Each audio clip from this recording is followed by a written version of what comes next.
ከኢህአዴግ ምክር ቤት የተሰጠ መግለጫ ከኢህአዴግ ጉባኤ ቀጥሎ ከፍተኛው የስልጣን አካል የሆነው ኢህአዴግ ምክር ቤት ከነሐሴ 18 እስከ 22 2008 ዓ.ም ባካሄደው ስብሰባ በስራ አስፈጻሚ ኮሚቴ የቀረበውን የ15 ዓመት የሀገራዊ ህዳሴ ጉዞ ግምገማ መነሻ በማድረግ በጥልቀት የገመገመ ሲሆን ከዚህ በተጨማሪም በምንገኝበት ወቅት የሚታዩ ልዩ ልዩ የፖለቲካ ዝንባሌዎችንም የሚመለከት ግምገማ አካሂዷል።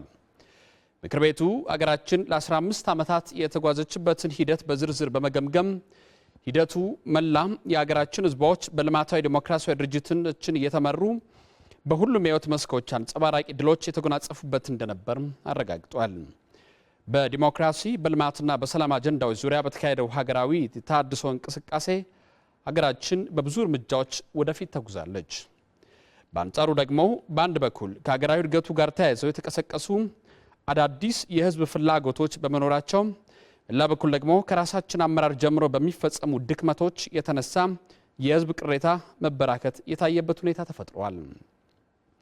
በዚህ የተነሳ ልማታችን በፈጠራቸው አዳዲስ የህዝብ ፍላጎቶችና በጊዜ ባልተፈቱ የልማት ጥያቄዎች ሳቢያ አሳሳቢና ፈጣን ለውጥ ማምጣትን የሚጠይቅ ሁኔታ የተበራከተበት ሆኖም ይገኛል።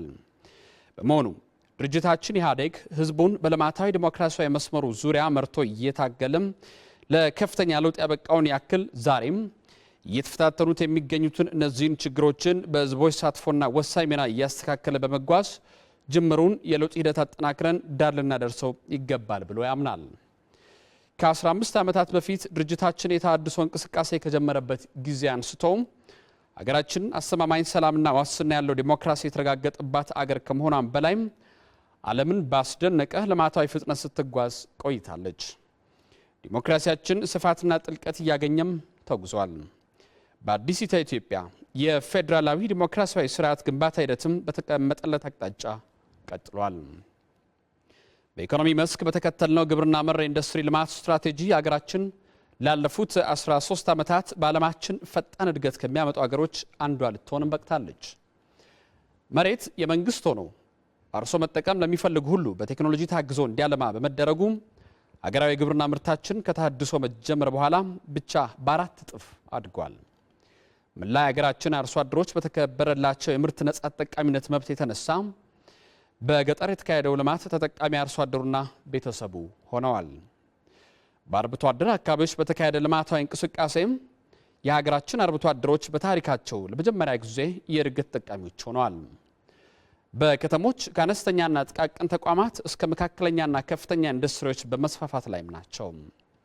ዜጎች ከመቼውም ጊዜ የተሻለ የማህበራዊና ኢኮኖሚያዊ ልማት ተጠቃሚዎችንም መሆን ጀምረዋል።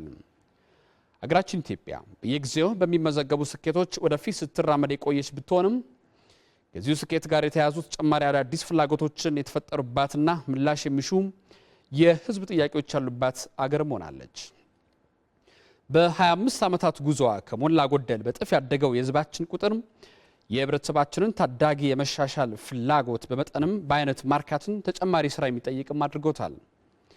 ከህብረተሰባችን 29 በመቶ የሆኑትን ወጣቶች እንዲሁም የህብረተሰባችን ግማሽ የሆኑትን ሴቶችን ፍላጎት ማርካት ብቻ እጅግ ብዙ ስራዎችን በፍጥነትና በፍታዊነት ማከናወን የግድ የሚል ሆኗል።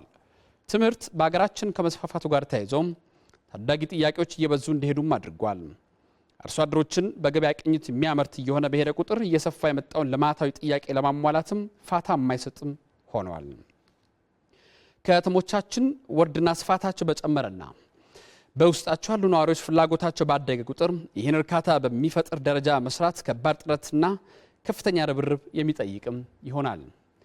በዚህ ላይ ሀገራችን ብዙ ሀብት የሚፈጠርባት እየሆነች ባለችበት በዚህ ወቅትም ከዚሁ ጋር ተያይዞ እየሰፋ የመጣው ሙሰኝነትና ብልሹ አሰራር በመንግስት የማስፈጸም አቅም ላይ አሉታዊ ተጽዕኖ እያስከተለ በመሄዱ የህዝባችንን ፍላጎት ለማርካት ተጨማሪ ፈተና የሚደቅን ሆኖ ቆይተዋል። በመሆኑም እናንተኑ የሀገራችንን ህዝቦች በስፋት በማሳተፍ የጸረ ሙስናና ብልሹ አሰራር ትግል ከመቼውም ጊዜ በላይ ማጎልበት እንዳለብን ምክር ቤቱ ያምናል። ይህም በቂ ዝግጅት ተደርጎ ማስተካከያዎች እንዲደረጉ ምክር ቤቱ በሙሉ ስምምነት ወስኗል። የድርጅታችን ምክር ቤት ባለፉት 15 ዓመታት በተጓዝንበት የተሃድሶ ሂደት የተመዘገቡ ለውጦችና ያጋጠሙ ድክመቶችን በዝርዝር ከገመገመ በኋላ በአሁኑ ጊዜ ዋነኛ የስርዓታችን ፈተና ለመንግስታዊ ስልጣንን ያለንን እይታ የተዛባ መሆኑንም ተመልክቷል። ይህም ስልጣንን የራስ ኑሮን መሰረት የግል ጥቅም ማስከበሪያና የሀብት ማከማቻ እንዲሆን አድርጎ ከመመልከትና ከመንቀሳቀስ ጋር የተያያዘ እንደሆነም አረጋግጧል። ይህ ዝንባሌ ከመንግስት አልፎ በድርጅታችን ላይ የራሱን ተጽዕኖ በማሳደሩ ልማታዊና ዲሞክራሲያዊ ፕሮግራሞቻችንን በውጤታማነት ተግባራዊ የማድረግ ችሎታችንን ለብዙ ፈተናዎች እንዲጋለጥም አድርጎታል። ከዚህ በመነሳት ምክር ቤታችን በመንግስት ስልጣን አጠቃቀም ዙሪያ የተከሰተው ጉድለትና የዚህ መገለጫ የሆኑ አስተሳሰቦችን በአግባቡ ታግሎ ለማስተካከል ከ15 ዓመት በፊት ለተጀመረው የተሃድሶ ንቅናቄያችን አዲስ ስፋትና ጥልቀት በመስጠት ወደ ተሟላ የለውጥ ንቅናቄ መሸጋገር እንደሚገባም ወስኗል። ምክር ቤቱ ተሃድሷችን በአዲስ ስፋትና ጥልቀት ተጠናክሮ እንዲቀጥል የወሰነው በአንድ በኩል በ15 ዓመታት የተሃድሶ ንቅናቄያችን የተመዘገቡ መልካም ውጤቶች ተጠናክሮም እንዲቀጥሉ፣ በሌላ በኩል አዳዲስ የተፈጠሩ የህዝብ ፍላጎቶች ደረጃ በደረጃ ምላሽ መስጠት እንደሚገባና በጊዜ ባልታረሙ ድክመቶች ምክንያት የተፈጠሩ ችግሮችና የህዝብ ቅሬታዎችን በተሟላ ሁኔታ ለመቅረፍ እንዲቻል ነው። ይህ ስራ በድርጅታችን ውስጥ በሚካሄድ ትግል ብቻ ሊስተካከል እንደማይችል ሁሉም ህዝብ በተናጠል ብቻውን በሚያካሄደው ትግልም የሚፈለገውን ለውጥ ሊያስመዘግብ እንደማይችልም ይገነዘባል። ለውጡ የተሟላና ህዝቡን የሚያረካ ሊሆን የሚችለው በጋራ ትግል ሲፈጸም ብቻ ነው። ምክር ቤታችን ለተሃድሶ ንቅናቄያችን ስፋትና ጥልቀት በመስጠት ለመጓዝ የወሰነው ከህዝባችን ጋር በተባበረ ትግል በከባድ መስዋዕትነት ያስመዘገብናቸውን ድሎች ለማስፋትና ለማጎልበት ድክመቶቻችን ደግሞ በአስተማማኝ ሁኔታ ለመቅረፍ ይቻል ዘንድ ነው። የተከበራችሁ የሀገራችን ህዝቦች፣ በሀገራችን ተግባራዊ የተደረገው ፌዴራላዊ ህገ መንግስታዊ ስርዓት የብሔሮችን የብሔረሰቦችና የህዝቦችን እኩልነት ያረጋገጠ ስርዓት ነው። የሚገነባው ስርዓት በህዝቦች መፈቃቀር ላይ የተመሰረተ ጠንካራ ዴሞክራሲያዊ አንድነት ለመገንባትና አንድ የፖለቲካና እንደዚሁም ኢኮኖሚያዊ ማህበረሰብ ለመፍጠር ያለመ ሲሆን ባለፉት የታሪክ ሂደቶች የተፈጠሩ የታሪክ እሴቶችን በማጠናከር የተዛቡ ግንኙነቶችን ደግሞ በማረም ላይ የተመሰረተ መሆኑም ለማንም ግልጽ ነው። በመሆኑም ባለፉት 15 ዓመታት የተሃድሶ ዓመታትም ሆነ ቀደም ባሉት የዲሞክራሲያዊ ስርዓት ግንባታ የሀገራችን ህዝቦች መካከላቸው ዲሞክራሲያዊ አንድነትን እያጠናከሩ እጅ ለእጅ ተያይዘው የጋራ ፕሮጀክታቸው የሆነውን የኢትዮጵያ ህዳሴ ጉዞ ጀምረዋል። በሀገራችን በመካሄድ ያለው ይህ የተሃድሶ እንቅስቃሴ ለዘመናት በማሽቆልቆል ሂደት ውስጥ ያለችውን ሀገራችንን በልዩ ታሪካዊ ምዕራፍ ላይ እንድትገኝም አድርጓታል። ምንም እንኳን በአሁኑ ወቅት በአንዳንድ አካባቢዎች ለዜጎችና የጸጥታ አስከባሪ ኃይሎች አሳዛኝ ህልፈት ምክንያት የሆኑ ግጭቶች የተከሰቱ ቢሆንም ሀገራችን ከመቼም ጊዜ በተሻለ ጥንካሬና ምቹ ሁኔታ ላይም ትገኛለች። ይህ ምቹ ሁኔታ በአሁኑ ጊዜ በስርዓቱ ውስጥ ጎልቶ በመታየት ላይ ያለውን በመንግስት ስልጣን ካላግባብ የመጠቀም አዝማሚያ በመግታት ይበልጥ እንዲጠናከር ለማድረግ ከተቻለ ሀገራችንን በእርግጥም ወደ አዲስ ከፍታ ልናውጣት እንደምንችል ይታመናል። ምክር ቤቱ ከዚህ በመነሳት የተከሰቱ ድክመቶችን በማረም ልማታችንና የህዝብን ጠቃሚነትን ለማጎልበት ይቻል ዘንድ ለተሃድሷችን ስፋትና ጥልቀት በመስጠት ልንጓዝ እንደሚገባም ወስኗል። ምክር ቤቱ በአማራ ክልል በሰሜን ጎንደርና በአጎራባች የትግራይ ወረዳ መካከል ከወሰን ማካለል ጋር ተያይዞ በተነሳው ጉዳይ በህወሓትና በአዴን አመራር በኩል መፍትሄ ከመስጠት አኳያ የተከሰተው መዘግየት ተገቢ እንዳልሆነ በመገምገም ሁለቱ ድርጅቶች ከዚህ ድክመት ተላቀው ፈጣንና ህዝብን ማዕከል ያደረገ መፍትሄ እንዲሰጡም ወስኗል። በትግራይ ክልል ከወልቃይት ጋር ተያይዞ የተነሳው ጥያቄ በትግራይ ብሔራዊ ክልላዊ መንግስት ህገ መንግስታዊ ስርዓቱን ተከትሎ እንዲታይም ወስኗል።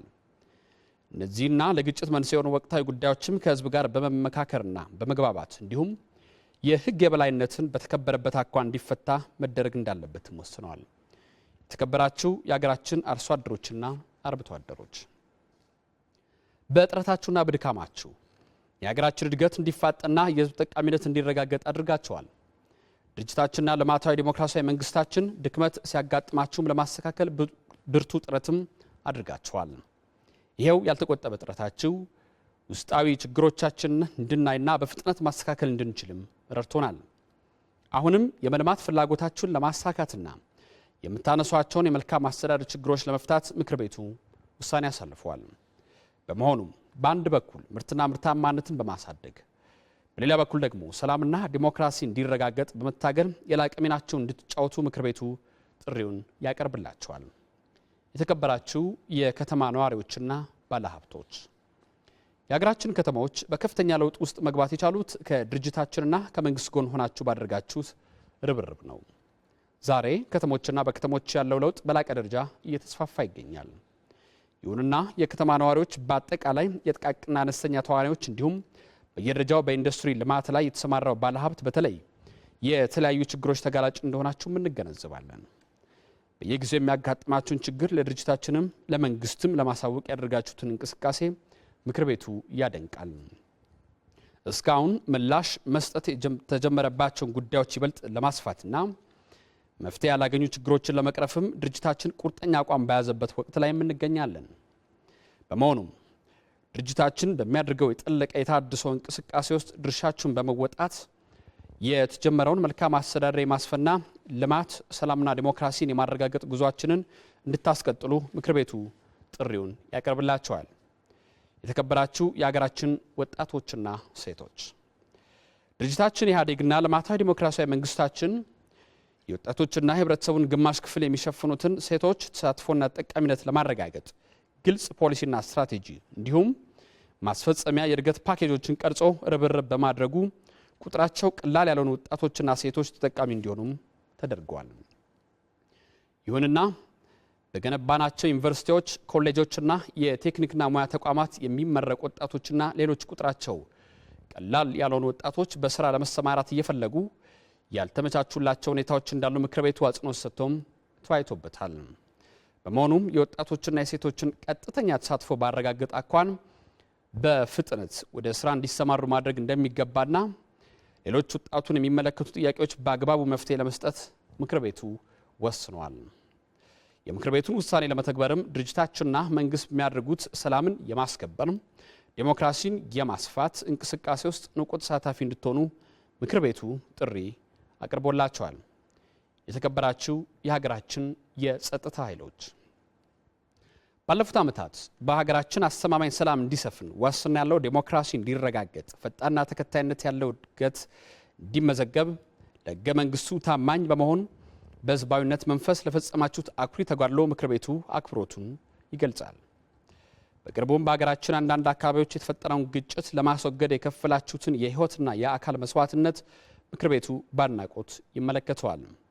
አሁንም በጥረታችሁና በከፈላችሁት መስዋዕትነት የተገኘውን ሰላም ለማደፍረስ የሚጥሩትን ኃይሎች የተለመደው ህዝባዊ ባህሪያችሁ ሳይለያችሁ የሰላም የልማትና የዲሞክራሲ ዘብ እንድትሆኑ ምክር ቤቱ ጥሪውን ያቀርብላችኋል።